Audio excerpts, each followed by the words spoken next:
I'm CT. When I'm not busy being Arroe, the podcaster, I live in the real world. I mean, everybody has to have a job, right? Mine just happens to be CS. Yeah, customer service, solutions, relationships, while keeping my team motivated and pumped up to keep a constant connection with every single person who has chosen to stop into our location. Episode number 110, Christmas music is back. Then it's gone. Plus, strange drama over water. This is C.T.C.S. Transition walk, day number 1 out of 3. Should have been 4, but I had 2 medical procedures this week that left me in a pretty sad shape. Couldn't go in yesterday. I couldn't even go into the studio to record my podcast. And if you're listening very closely to my voice, I'm pretty shot is what I am. But I'm going to go in because that's what leaders do. It's about seeking solutions for those that you're serving, and you got to go in there. Now, a transition walk gives us the opportunity to take a walk. I'm here in a forest in South Charlotte, North Carolina, and I invite you to take walks, even if it's in your building. Just go into a place of transition. Accept the moods and learn from the moods that you go into, because the world is kind of screwed up right now. And if the world is screwed up, so is your business. Take a transition walk. Now, this is how you start off a brand new day at a grocery store. 2 detectives from the sheriff's department as well as the police department are in here because they need to look at our cameras, the outdoor cameras, because there's been a lot of break-ins in the back part of the store. So they need to find out if we can zoom in and see who's been doing the breaking in. But man, those detectives, they're sharp-dressed people. It's not like, in some of the TV shows where they just got rugged old shirts on and holy jeans. Oh, they're sharp-dressed people here, these detectives. What is today? November 3rd? We're already playing Christmas music in the store. Oh my God. Coming from the world of terrestrial radio, we were, oh my God, when we were doing it a couple of days before Thanksgiving. But November 3rd? I guess. I mean, one of the things that radio did point out toward the end of my tenure there, and that was that if it's cold outside, play the Christmas music. Put people in the spirit. Make them feel good. Okay, I'll give them that. It's cold outside. 27 last night, but oh my God. This question came up, and it would serve as a good, what would you do?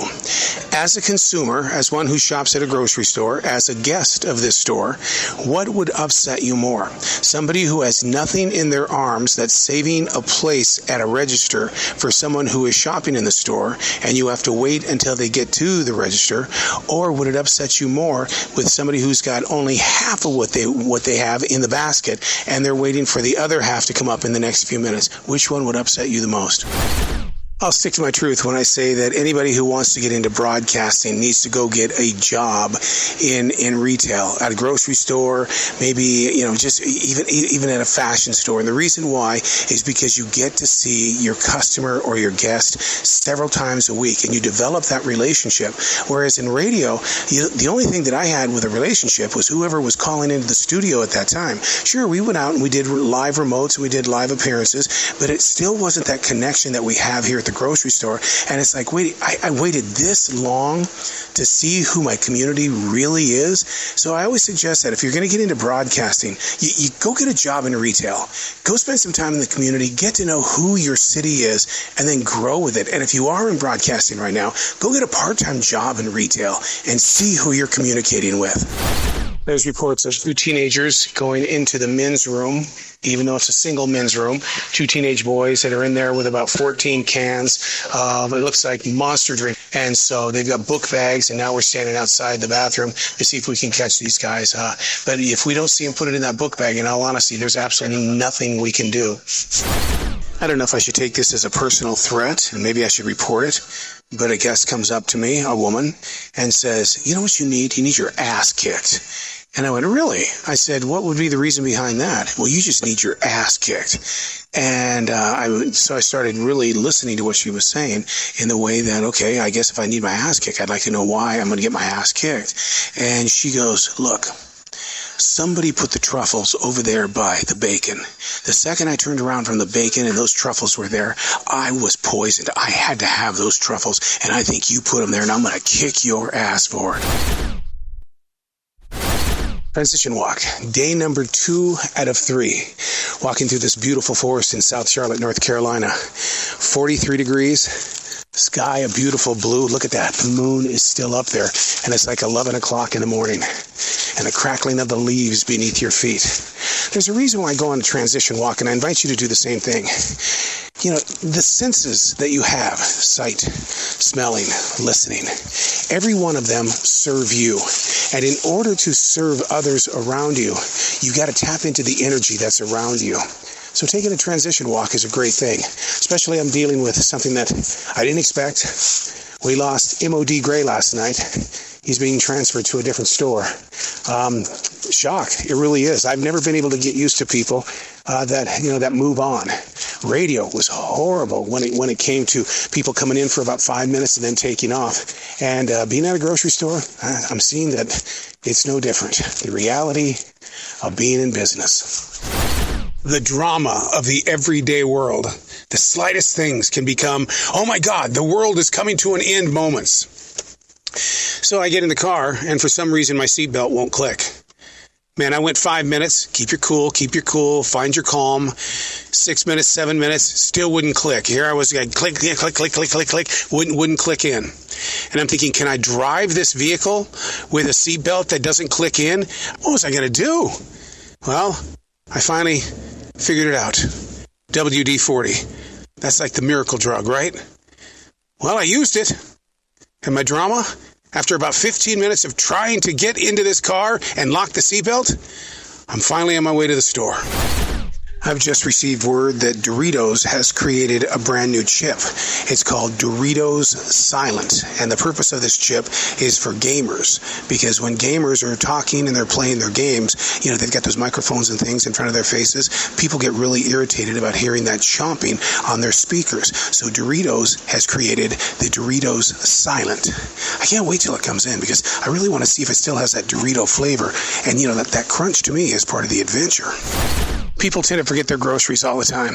We call them left behinds. And so I had one here that had probably maybe $35, $36 worth of groceries in it. And I kept saying, don't put it back yet. That many groceries. They're coming back. So about an hour later, still wasn't coming back. So it's like, all right, let me log this. Let's get this out of our way, and then we'll make sure that if they come back, then we'll give them permission to go get everything that they need. So what happened was, I started the journey of putting everything back. They show up. So what you do is you go back and you get it for them. Yesterday when I came in, we talked about how much of a huge shock it was that on November 3rd, Christmas decorations were up and we were blaring the Christmas music. The Christmas music isn't there today. And I think it's because many of the employees go, okay, I get it. For some reason, it's gone today.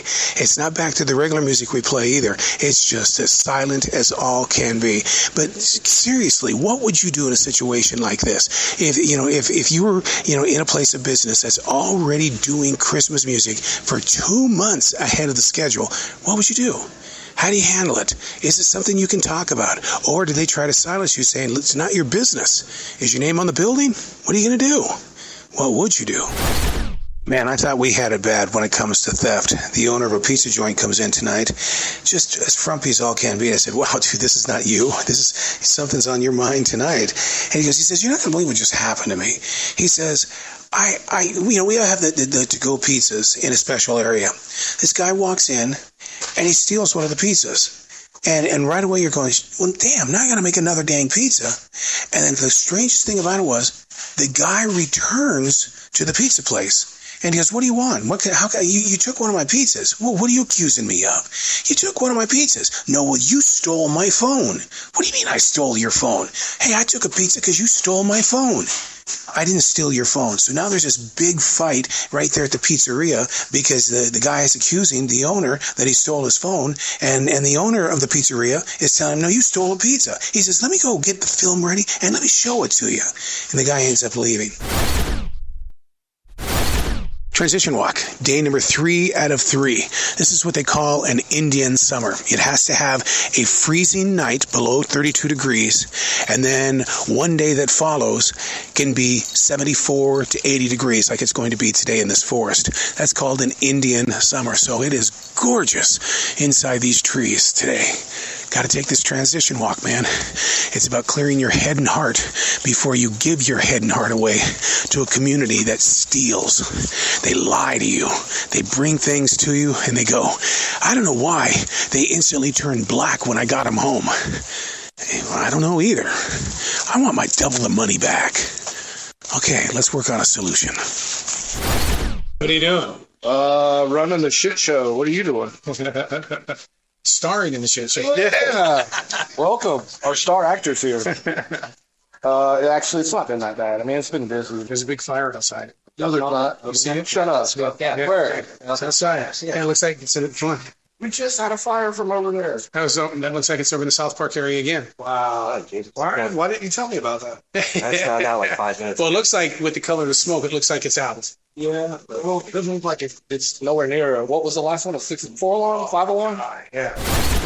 Oh, the drama in a grocery store. Our person on register number 1 comes up to me and says, CT, you're not going to believe this. I don't like the way that people are treating me today. All I needed was a bottle of water, and they told me we've got too many people for me to be chasing water. Right away, I'm going, whoa, whoa, whoa. They told you that there were too many people and they couldn't get you the water? That's exactly what they said to me. And I said, you know what? You need to start making signals or something to the people up at customer service and being honest with them, saying, look, when I need water, I need water. Now, this is from somebody who believes in drinking a ton of water. So you make it known that you need water. And if they give you an answer like that, there's other answers too. It's called HR, baby. And the water drama has taken a strange, twisty curve. So the person on register number 1 has confronted the person up in customer service again, saying, you've been rude to me. You treated me like you didn't care about me. What are you doing to me? I come here by choice. I'm a retired person. If I need water, I need water. Okay, right then and there, I knew that I could totally relate it. So I had to figure out a way. Okay, we need to find a solution here, okay? And so my goal was to get her away from the person that basically she felt was being rude. And so we went for a little walk through the store. I said, talk to me about what's going on here. How did this situation even come up? And she says, all I wanted was water. I said, so here's what we're going to do in the future, okay? Take some water with you when you first arrive. Take a couple of bottles, because if you're like me, you're going to drink about 2 or 3 bottles. But let's start the journey there instead of relying on somebody up in CS, because we really are busy up there. Let's start with you taking some water to your register, and then this way, if you run out, I'll be there. Trust me. By the time you get through 2 bottles of water, I'm going to be in the store. We have a man in HPC who's filling up a plastic bag with many, many things, and with aspirin, with shampoo, underarm deodorant, and then he went over into the fast food area, and he's put a bunch of food inside another bag. So now we're trying to figure out if he's going to actually pay for any of it. So they're on him right now. Security is. They're asking questions about what do you have, what do you need to do, but now they've got him kind of not cornered into self-checkout, but they've got him in an area where they can at least have a conversation with him to see if we can get him to pay for it. We currently have a person of interest inside the store, a woman with a full basket of empty sacks. Over the sacks is a blanket. Okay, she's going to try to hide something. She keeps walking in the front part of the store as if she wants to leave. Has she already filled the bags with things? What's the situation here?